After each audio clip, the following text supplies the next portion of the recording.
તમારું સ્વાગત છે મારી શ્રીહરી રસોઈમાં। આજે આપણે બનાવીશું ચોકલેટ બોલ અને આ ચોકલેટ બોલની ખાસ વાત એ છે કે આપણે ગેસને ચાલુ કર્યા વગર જ આ બોલ બનાવીશું। હવે આપણે ચોકલેટ બોલ બનાવવાનું શરૂ કરશું। તો એના માટે મેં અહીંયા 1 ટેબલસ્પૂન કોકો પાવડર લઈ લીધો છે।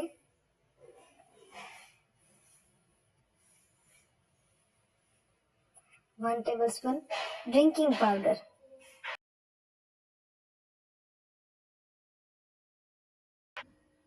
1 ટેબલસ્પૂન દળેલી ખાંડ,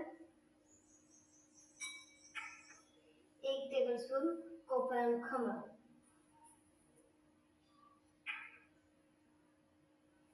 ઘી આપણે જરૂરત પ્રમાણે લઈશું। આ 2 બિસ્કિટનો મેં ફાઇન ભૂકો કરી લીધો છે। હવે આપણે આને સારી રીતે મિક્સ કરી લઈશું।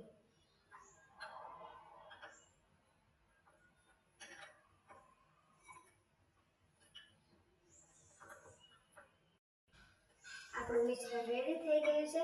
હવે આપણે આમાંથી ચોકલેટ બોલ રેડી કરી લઈશું। આંગળીઓ વડે આપણે હથેળીમાં થોડું ઘી સ્પ્રેડ કરી લઈશું। આપણા મિશ્રણમાંથી થોડુંક મિશ્રણ લઈ અને આપણે બોલનો આને શેપ આપી દઈશું।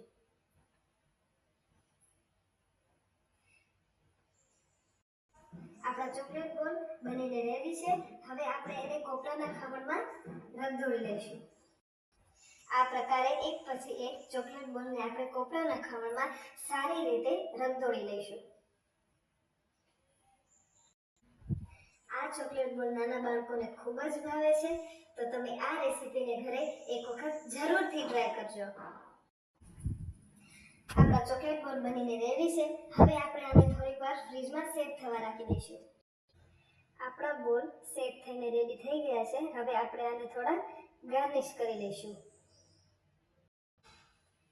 ગુલાબની પાંદડીઓ લઈ લીધી છે મેં અહીંયા।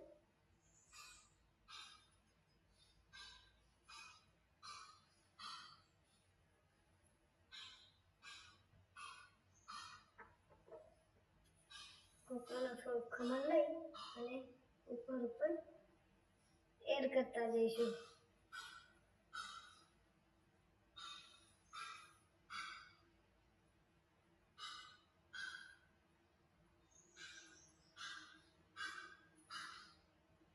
ગુલાબની પાંદડીઓ સાથે કેવા સરસ લાગી રહ્યા છે આપણા ચોકલેટ બોલ। તો બનીને તૈયાર છે આપણા ઇન્સ્ટન્ટ ચોકલેટ બોલ। જો તમને મારી આ રેસીપી પસંદ આવી હોય તો મને લાઈક, શેર અને સબસ્ક્રાઇબ કરજો।